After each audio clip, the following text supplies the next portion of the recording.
صدیوں پرانی بات ہے، بغداد کے مشہور شہر میں یوسف نامی ایک تاجر رہتا۔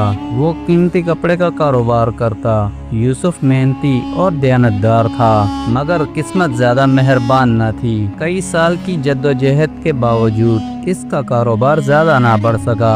آخر کار یوسف نے ارادہ کیا کہ وہ اپنا نصیب آزمانے کے لیے بصرہ چلا جائے، کیونکہ وہاں تجارت کے مواقع زیادہ تھے۔ چنانچہ اس نے اپنا مختصر سا سامان سمیٹا اور اونٹ پر سوار ہو کر بصرہ کا سفر اختیار کر لیا۔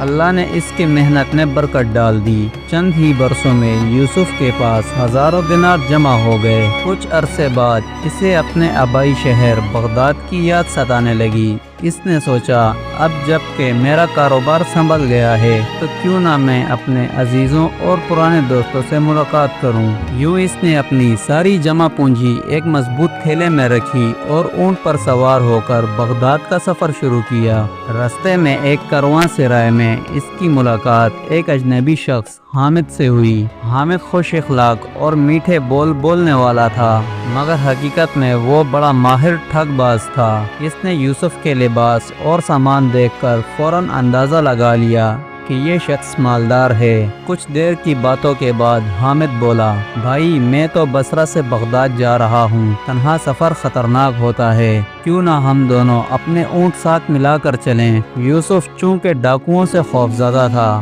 فوراً راضی ہو گیا۔ یوں دونوں اپنے اپنے اونٹوں پر سوار ہوئے اور بغداد کی طرف روانہ ہو گئے۔ راستے میں حامد نے اپنی چالاک باتوں سے یوسف کا اعتماد جیت لیا۔ اس نے یہ بھی جان لیا یوسف کے پاس کتنی دولت ہے۔ جب وہ بغداد کے دروازے پر پہنچے تو حامد نے نئی ترکیب لگائی۔ کہنے لگا، شہر میں داخل ہوتے وقت تاجروں سے ٹیکس دیا جاتا ہے۔ اگر ہم دونوں تاجر ظاہر ہوئے تو دونوں کو ٹیکس دینا پڑے گا۔ بہتر ہے کہ تم میرے نوکر ظاہر ہو جاؤ، میں ٹیکس ادا کر دوں، یوں ایک کا مال بچ جائے گا۔ یوسف سیدھا سادہ آدمی تھا۔ اس نے کہا، ٹھیک ہے، اگر تم بہتر سمجھتے ہو تو یہی کر لیتے ہیں۔ یوں شہر کے دروازے پر حامد نے بلند آواز میں کہا، میں بصرہ کا بڑا تاجر ہوں اور یہ میرا نوکر ہے، اور ٹیکس ادا کر کے دونوں اونٹوں کے ساتھ شہر میں داخل ہوئے۔ رات کو کارواں سرائے میں پہنچتے ہی حامد نے اصل وار کیا۔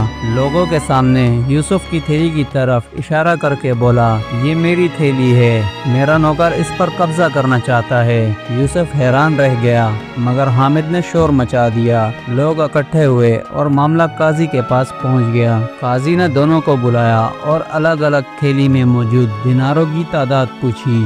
دونوں نے درست جواب دیا۔ معاملہ اور بھی مشکل ہو گیا۔ پھر قاضی نے دربان کو بلایا اور پوچھا، تم نے شہر کے دروازے پر ان دونوں کو دیکھا تھا، کون مالک ہے اور کون نوکر؟ دربان نے فوراً کہا، یہ شخص یعنی حامد کہہ رہا تھا کہ وہ تاجر ہے اور دوسرا اس کا نوکر ہے، اور اسی نے ٹیکس بھی ادا کیا تھا۔ یہ سنتے ہی سب کو لگا یوسف جھوٹا ہے، مگر قاضی دانا تھا۔